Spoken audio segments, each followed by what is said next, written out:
गुंजन और गौतम दोनों सौतेले भाई बहन थे। गौतम ने गुंजन को कभी भी अपनी सौतेली बहन नहीं समझा। पिता के दुनिया से जाने के बाद गौतम ने अपनी सौतेली माँ शारदा और बहन गुंजन की पूरी जिम्मेदारी अपने कंधों पर ले ली। गौतम की पत्नी रमा ने भी इस जिम्मेदारी को निभाने में पूरा सहयोग दिया। गुंजन की 2 दिन पहले ही खूब धूमधाम से मिलकर उन्होंने शादी भी की। ये देखकर शारदा भी बहुत खुश थी। गौतम बेटा, गुंजन सचमुच बहुत भाग्यशाली है जो उसे तुम्हारे जैसा भाई और रमा जैसी भाभी मिली है। तुम दोनों ने मिलकर कितने धूमधाम से गुंजन की शादी की है। गुंजन के बाबूजी की आत्मा भी आज बहुत खुश होगी। माँ, मैंने अपनी जन्म देने वाली माँ को तो कभी देखा नहीं। जब समझ आई तब से आपको माँ के रूप में देखा है, और फिर मैं आपका बेटा हूँ। मुझे वो सारे फर्ज निभाने हैं जो एक बेटे और एक भाई के होते हैं। हाँ बेटा, जुग जुग जियो, पर तुम्हें एक पति का फर्ज भी निभाना है। मैं चाहती हूँ रमा और तुम कुछ दिनों के लिए कहीं घूम आओ। कितने दिनों से तुम शादी के कामों में लगे हुए थे, अपने लिए तो तुम दोनों को समय ही नहीं मिला। माँ जी, गुंजन ने कुछ दिनों के लिए रहने आना है। वो बोल रही थी कि वो हम सबसे मिलने के लिए उदास हो रही है। ये तो बहुत अच्छी बात है। गुंजन को मैं अभी फोन करता हूँ। रात का खाना सब हम एक साथ खाएंगे। ठीक है बेटा, फिर गुंजन रहकर चली जाएगी तो उसके बाद तुम दोनों प्लान कर लेना। शाम को गुंजन कुछ दिनों के लिए रहने आ जाती है, पर गुंजन के व्यवहार में थोड़ा बदलाव था। जो गुंजन शादी से पहले थी वो गुंजन तो बिल्कुल बदल चुकी थी। माँ, तुम वो 9 लाख हार कह रही थी तुम्हारे पास रखा हुआ है, वो मुझे दे दो। मेरी सासू माँ कह रही थी कि क्या पतले पतले सेट बनाकर दे दिए हैं, बहुत हल्के लग रहे थे उन्हें। अब मैं कुछ दिन रहकर जाऊंगी तो उन्हें दिखाऊंगी कि मेरी माँ ने मुझे 9 लाख हार दिया है। गुंजन, वो 9 लाख हार सुषमा दीदी का है, गौतम की अपनी माँ का। उस हार पर रमा का हक है, और वो हार मैंने गौतम की शादी के बाद रमा को दे दिया था। मुझे नहीं पता माँ, मुझे वही हार चाहिए। मैंने अपनी सास को बोल दिया था कि आपके पास 9 लाख हार है, कुछ भी करके मुझे वही हार दो। मैं अपनी इंसल्ट नहीं करवा सकती अपने ससुराल में। रमा गुंजन की बात सुन चुकी थी। वो अपने कमरे में गई और वो 9 लाख हार लेकर आ गई। उसने हार गुंजन को दे दिया। गुंजन, ये लो, तुम्हें ये हार पसंद है ना, ये तुम रख लो। पर बहू, ये तो। माँ, अब तुम बीच में मत बोलो, भाभी मुझे अपनी मर्जी से दे रही है। थैंक यू भाभी। गुंजन ने वो हार अपने कब्जे में कर लिया। रमा तो सीधे और मिलनसार स्वभाव की थी। उसने हार गुंजन को दे दिया, पर गुंजन के मन में क्या चल रहा है ये कोई नहीं जानता था। अरे वाह बहू, तू तो बड़ी चालाक निकली। ये हार तुमने अपने कब्जे में कर ही लिया। अब जैसा जैसा मैं कहती हूँ वैसा ही करना, फिर देखना तुम्हारे पास वो सब कुछ होगा जिसकी तुम हकदार हो। माँ जी, बस आप देखते जाओ, मैं तो भाभी का पूरा ससुराल ही यहाँ ले आऊंगी।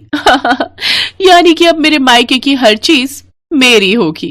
गुंजन, होना भी ऐसा ही चाहिए। गौतम तुम्हारा सौतेला भाई है, उसने चालाकी से बस थोड़े बहुत पैसों में तुम्हारी शादी निपटा दी। अब वो पूरी जायदाद पर कब्जा करके बैठा है। अरे ऐसे कैसे कब्जा कर लेंगे वो। मैं कल ही जाती हूँ और जायदाद का हिस्सा मांगूंगी। बस फिर क्या था, गुंजन ने सोच लिया था कि वो जायदाद का हिस्सा मांग कर रहेगी। वो तो अगले दिन ही अपने मायके पहुंच गई। बातों बातों में ही उसने अपने हिस्से की बात कह डाली। माँ, मुझे नहीं पता, मुझे तो अपना हिस्सा चाहिए। मैं पूरा का पूरा जमीन जायदाद का हिस्सा भैया को नहीं दे सकती। उन्होंने मुझे बोल दिया है कि मैं यहाँ से हिस्सा लूं, वरना वो मुझे घर से निकाल देंगे। क्या तुम चाहती हो कि तुम्हारी बेटी सारी जिंदगी मायके में बैठी रहे, या फिर उसे हिस्सा देकर खुश देखना चाहती हो? गुंजन, ये तू क्या कह रही है? तुझे पता भी है ऐसे हिस्सा मांगकर तू क्या अपने भैया और भाभी की नजरों में शर्मिंदा होना चाहती है? तुझे पता भी है तेरी शादी के लिए उन्होंने कर्ज लिया हुआ है। वो कर्ज चुकाने में ही गौतम को कई साल लग जाएंगे, और तुझे पता है उसका काम भी सही नहीं चल रहा। तू अपने ससुराल वालों को समझा कि ये सब गलत है। मुझे इससे कोई मतलब नहीं है माँ, मुझे बस हिस्सा चाहिए। कोई गलत नहीं है, मैं अपना हिस्सा ही तो मांग रही हूँ। मेरे ससुराल वालों ने बोल दिया था कि जब तक हिस्सा नहीं मिलेगा तब तक मैं वापस नहीं जाऊँ। अब मैं यहीं रहूंगी जब तक मुझे अपना हिस्सा नहीं मिल जाता। गुंजन ने पूरे घर में कलेश मचा दिया। पूरे घर में अशांति फैल गई। गुंजन तो मायके में ही जमकर बैठ गई और बात बात पर कलेश करने लगी। गौतम भैया, वकील साहब कब तक आ रहे? मुझे हिस्सा कब तक मिल जाएगा? बाबूजी की दुकान और ये बड़ा वाला मकान मैं लूंगी। आप वो छोटी दुकान और एक कमरे वाला घर रख लो। आप मेरी खुशी चाहते हो ना? मेरे सास ससुर ने सबने यही बोला है कि हिस्से में यही चीज मांगो। अब आप सोच लो कि आप अपनी बहन को खुश देखना चाहते हो या फिर नहीं। चिंता मत करो गुंजन, ये घर और बड़ी दुकान मैंने तुम्हारे नाम कर दी है। कल तुम्हें तुम्हारा हिस्सा मिल जाएगा। पर गौतम बेटा, तू बड़ी दुकान और ये घर इसे दे देगा तो एक छोटे से कमरे में तू कैसे रहेगा? हम सब भी तो हैं, और छोटी दुकान तो एक जरा सा दुकान का टुकड़ा है, उसमें तू क्या ही काम करेगा? माँ, अगर मैंने गुंजन को हिस्सा नहीं दिया तो इसके ससुराल वाले इसे वापस नहीं आने देंगे। मुझे अपनी बहन की खुशी ज्यादा प्यारी है, मैं इसे दुखी नहीं देख सकता। गौतम ने बड़ा घर और बड़ी दुकान गुंजन के नाम कर दिए। गुंजन बहुत खुश थी। वो खुशी खुशी घर जाने वाली थी कि तभी उसके मोबाइल पर उसकी सास का फोन आ जाता है। क्या हुआ माँ जी, आप घबराई हुई क्यों हो? बहू जल्दी आओ, अभी अभी तुम्हारे बाबूजी का फोन आया है। अनुज का एक्सीडेंट हो गया है, उसे अस्पताल ले गए हैं। उसको खून की जरूरत है, पर किसी का भी खून उसके खून से मेल नहीं खा रहा। उसकी हालत बहुत नाजुक है। माँ जी, अनुज को कुछ नहीं होगा, मैं अभी आ रही हूँ, आप घबराओ नहीं माँ जी। गुंजन रोने लगती है। सब हॉस्पिटल पहुंचते हैं। आप में से किसी का भी ब्लड मैच नहीं हो रहा। डॉक्टर प्लीज आप मेरा ब्लड ग्रुप देखिए, मेरा जरूर मैच हो जाएगा। भैया मेरे पति को बचा लो, मेरे पति को बचा लो भैया। कुछ देर बाद नर्स बताती है कि गौतम का ब्लड मैच हो गया है। गौतम का ब्लड अनुज को दिया जाता है और अनुज खतरे से बाहर आ जाता है। उस बीच गुंजन महसूस करती है कि वो जिस भाई और जिस परिवार के साथ गलत कर रही थी, लालच में आ गई थी, आज वही भाभी, वही भाई, वही परिवार उसके साथ खड़ा था, उसके पति की जान बचा रहा था। गुंजन के ससुराल वाले भी अपने किए पर बहुत शर्मिंदा थे। अब घबराने की कोई बात नहीं है, अनुज अब खतरे से बाहर है। सॉरी भैया, सॉरी भाभी, मैंने आपके साथ कितना गलत किया। सच तो ये था कि मैं लालच में आ गई थी, मुझे माफ कर दो। अरे पागल है क्या तू मेरी छोटी बहन है, मुझसे माफी मत मांग, तू तो मेरे दिल का टुकड़ा है। मेरे बच्चों, तुम भाई बहन का प्यार इसी तरह से बना रहे, बस किसी की नजर ना लगे।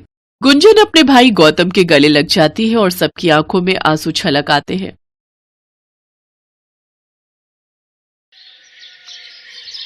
शांता का एक ही बेटा था, अतुल, जिसे पढ़ा लिखा कर कामयाब बनाने में शांता ने अपना सब कुछ दांव पर लगा दिया। अतुल ने बहुत कम उम्र में अपने पिता को खो दिया। इसके बाद शांता ने अकेले ही सब संभाला।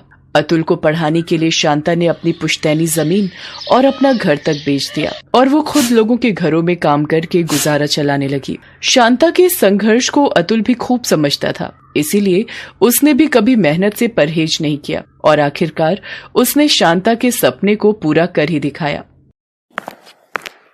माँ, कहाँ माँ, जल्दी आओ। क्या हो गया? क्यों पूरा घर सिर पर उठा रखा है तूने? बात ही कुछ ऐसी है माँ, आप भी जब सुनोगी ना तो खुशी से नाचने लगोगी। माँ, आपको याद है पिछले महीने मैंने दिल्ली की एक कंपनी में इंटरव्यू दिया था? माँ, वहां से ये ऑफर लेटर आया है, मतलब वे लोग मुझे जॉब दे रहे हैं। सीनियर मैनेजर की पोस्ट ऑफर हुई है माँ, और सैलरी पूरे 50,000। शांता सच में खुशी से नाचना चाहती थी, लेकिन ऐसा नहीं कर सकी। घुटनों में दर्द जो था उसके, लेकिन फिर भी अतुल उसके जज्बात समझ गया, क्योंकि शांता की खुशी उसकी आंखों से जो बह रही थी। अतुल ने शांता को गले से लगा लिया और बोला, बस माँ, अब तक तुमने जितनी भी तकलीफें झेली हैं, ऊपर वाले ने उन सब का फल दे दिया है। अब आप और मैं दिल्ली जाकर रहेंगे। नहीं बेटा, अभी तू अकेला ही जाकर पहले नौकरी शुरू कर, अच्छे से सारा तालमेल बिठा ले, फिर आकर ले जाना मुझे। ठीक है माँ, लेकिन आप मुझसे वादा करो कि जब तक मैं आपको लेने नहीं आता आप अपना ख्याल रखोगी, ज्यादा काम नहीं करोगी, और मैं हर महीने आपको पैसे भेजता रहूंगा। हाँ हाँ ठीक है, ये सब छोड़, अब मुझे जल्दी से बांके बिहारी जी के मंदिर ले चल। ये सब उन्हीं की कृपा से हुआ है। मंदिर जाकर प्रसाद चढ़ाना है मुझे। हाँ माँ, चलो चलते हैं। कुछ ही दिनों में अतुल दिल्ली आ गया। बहुत कम दिनों में ही उसने अपने व्यक्तित्व की छाप पूरे ऑफिस में छोड़ दी। हर कोई उसे पसंद करने लगा, खास तौर पर शमिता, जो कंपनी के मालिक की इकलौती बेटी थी और अपने पापा की जगह उस कंपनी को संभाल रही थी। Wow, very nice mister Atul, आपकी लीडरशिप में कंपनी की ग्रोथ बढ़िया है। It's absolutely commendable. Thanks a lot ma'am. सिर्फ थैंक्स से काम नहीं चलेगा, आपको मुझे ट्रीट देनी पड़ेगी। जी, आपको मैं कैसे? टेक इट इजी, अपने ऑफिस से थोड़ी दूर जो कॉफी शॉप है, बस वहीं पर एक कॉफी पिला दीजिए, इतना ही बहुत है। एक्चुअली फ्यूचर प्लान्स को लेकर आपसे कुछ डिस्कस करना है जो ऑफिस में ठीक नहीं रहेगा, तो बस इसीलिए मैं आपसे कॉफी शॉप में मिलना चाह रही थी, अगर आपको ठीक लगे तो। जी क्यों नहीं, see you in the coffee shop ma'am. अपने काम को लेकर अतुल की मेहनत और जज्बे ने शमिता को बहुत प्रभावित किया था, इसीलिए वो अतुल को कंपनी के बड़े फैसलों में शामिल करना चाहती थी। इसे लेकर ही उन दोनों के बीच कॉफी शॉप में बातें होने लगी कि तभी। तो यहाँ क्या कर रही है? ओह, तो नया आशिक पाल लिया तूने। देख मेरी बात सुन, इस सबसे कुछ होने वाला नहीं है, शादी तो तेरी मुझसे ही होगी, समझी? दिन में सपने देखना छोड़ दो रॉकी। और हाँ, एक बात और, मैं यहाँ क्या कर रही हूँ, किसके साथ बैठी हूँ, it's not your concern, so please mind your own business. अच्छा, तो तू खुद को बड़ी बिजनेस वुमन समझने लगी है? हाँ, याद रख, आज भी तेरी कंपनी मेरे पापा की बदौलत ही चल रही है, तो तुझे करना तो वही होगा जो मेरे पापा चाहेंगे, मतलब जो मैं चाहूंगा। शमिता को बहुत गुस्सा आ रहा था। उसने फौरन अतुल को वहां से चलने का इशारा किया, फिर कॉफी शॉप से बाहर। मैम, ये मिस्टर राकेश है ना, मीर चंदानी सर के बेटे? हाँ, कंपनी को बचाने के लिए क्या कुछ दाव पर लगा है, ये तो तुम समझ ही गए होगे Atul. Please for God sake मुझे इस हैवान से बचा लो। हमें कैसे भी करके कंपनी को अपने हाथ में लेना ही होगा अतुल, चाहे जो हो जाए। शमिता का इशारा अतुल समझ गया था। अतुल ने खूब मेहनत की और शमिता के साथ मिलकर कुछ ही महीनों में कई प्रोजेक्ट्स हासिल किए, जिनकी बदौलत जल्दी ही शमिता ने पूरी कंपनी को टेक ओवर कर लिया। अतुल, तुमने जो मेरे लिए किया है उसका एहसान मैं कभी नहीं चुका सकती। Thank you so much Atul. No ma'am, मैंने जो भी किया वो मेरा काम था। अच्छा, तो इसका मतलब तुम ये सब मेरे लिए नहीं कर रहे थे? फिर मैंने जो हमेशा तुम्हारी आंखों में देखा वो क्या झूठ था? जी मैम, आप क्या बोल रही हैं? मैं कुछ समझा नहीं।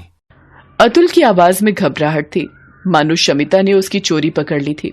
फिर शमिता ने बड़े ही प्यार से उससे कहा, ओ अतुल, अब कुछ भी छिपाने की जरूरत नहीं।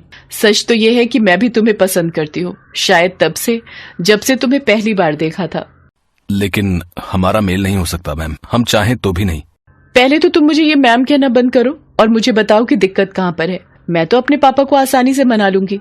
अतुल अपनी बीती जिंदगी और अपनी माँ शांता के बारे में शमिता को सब कुछ बताता है, जिसके बाद शमिता अतुल से कहती है, बस इतनी सी बात, तुम टेंशन मत लो अतुल, मैं एडजस्ट कर लूंगी। तुम तो बस जितना जल्दी हो सके मुझे आंटी से मेरा मतलब है कि मॉम से मिलवाने ले चलो। शमिता की बात सुनकर अतुल को बहुत अच्छा लगा। सच तो यही था कि वो भी शमिता को पसंद करता था। 2 दिन बाद वो शांता को दिल्ली ले जाने के लिए अपने गांव जाने ही वाला था, तो वो शमिता को भी अपने साथ ले गया। शमिता को देखते ही शांता सब कुछ समझ गई। माँ, ये शमिता है, वैसे तो मेरी बॉस है, लेकिन बस तू चुप रह। आओ बेटी, ये तुम्हारा ही घर है। नो मॉम, हमारा घर तो दिल्ली में होगा, जहाँ हम तीनों साथ में रहेंगे। दिल्ली की सबसे बेस्ट सोसाइटी में 4 BHK लिया है पापा ने मेरे लिए, मतलब हम सब के लिए। आप तो बस जल्दी से हमारे साथ चलिए। शांता कुछ कह न सकी, पर उसे बदलते हालात के साथ साथ बदलती सोच भी साफ दिखाई दे रही थी। पर वो ये भी समझ रही थी कि शमिता के साथ अतुल की खुशी जुड़ी थी, इसलिए उसने कुछ नहीं कहा और वो अतुल और शमिता के साथ दिल्ली आ गई। कुछ ही दिनों में अतुल और शमिता की शादी भी हो गई। शांता बाहर से तो खुश थी, लेकिन अंदर ही अंदर उसे एक अजीब सी चिंता खाए जा रही थी। क्या हुआ माँ, कुछ परेशानी है क्या? नहीं बेटा, परेशानी किस बात की। यहाँ तो मुझे अपनी जगह से उठना भी नहीं पड़ता। सारे काम मेरे सोचने से पहले ही हो जाते हैं। बस अब डर लग रहा है कि कहीं इस सब की आदत ना पड़ जाए मुझे। आदत नहीं है तो डाल लीजिए मॉम, अब तो सब कुछ ऐसे ही होगा। आप तो बस लाइफ को एंजॉय कीजिए। शमिता की बात सुनकर शांता मुस्कुरा दी। शमिता और अतुल एक साथ बहुत खुश थे और ये देखकर शांता भी खुश थी। लेकिन ये सब ज्यादा दिनों तक नहीं चला। ओह गॉड, ये क्या है? इतना ऑयल मॉम, आप क्यों करती हैं ये सब? कुक्स हैं तो सही, आप आराम कीजिए ना। माफ करना बेटी, असल में मेरी आदत है ना, अतुल सामने हो तो उसे अपने हाथों से खाना बनाकर खिलाने का मन करता है। मॉम, आप कब तक इन फालतू बातों में उलझी रहेंगी? बुरा मत मानिएगा, पर सच तो ये है कि इतना ऑयली खाना खाकर अतुल की और मेरी फिजिक खराब हो जाएगी। हमने कुक्स को सब समझाया हुआ है, वो हमारे हिसाब से ही खाना बनाते हैं, तो आपको किचन में जाने की कोई जरूरत नहीं है। इवन आपको अगर कुछ खाने का मन करे तो कुक्स को बोल दिया कीजिए। नहीं बेटा, मुझे इस सब की आदत नहीं है, मैं अपने लिए खुद ही पका लिया करूंगी। उफ, आदत नहीं है तो डाल लीजिए मॉम, समझा कीजिए। अब आप लोगों के घरों में काम करने वाली कोई मेड नहीं है, इतने बड़े खानदान से रिश्ता जुड़ा है आपका। थोड़ा स्टेटस मेंटेन कीजिए। और ये क्या कपड़े पहन रखे हैं आपने? मैंने जो कपड़े आपके लिए मंगवाए थे उन्हें क्यों नहीं पहनती आप?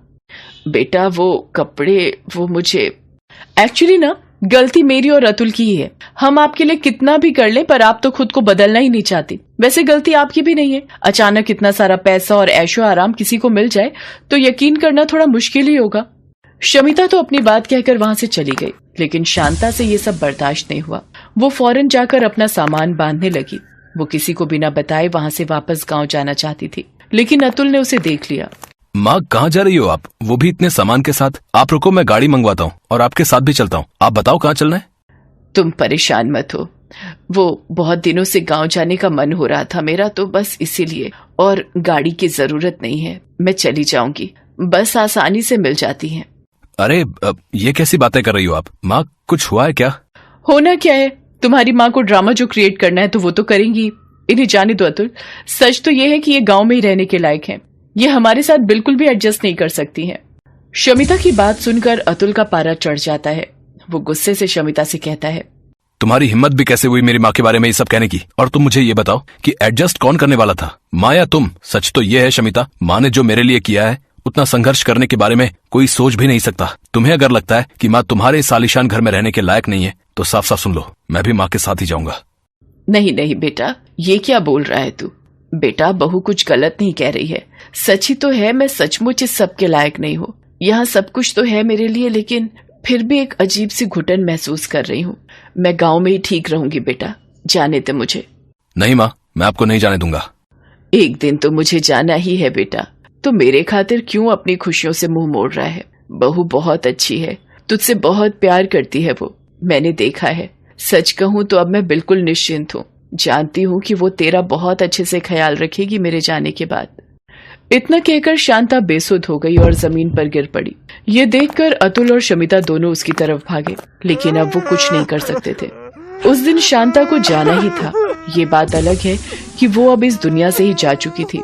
अतुल फूट फूट कर रो रहा था और शमिता वो शर्मिंदा थी। शांता की कीमत का अंदाजा शायद अब जाकर उसे हो रहा था।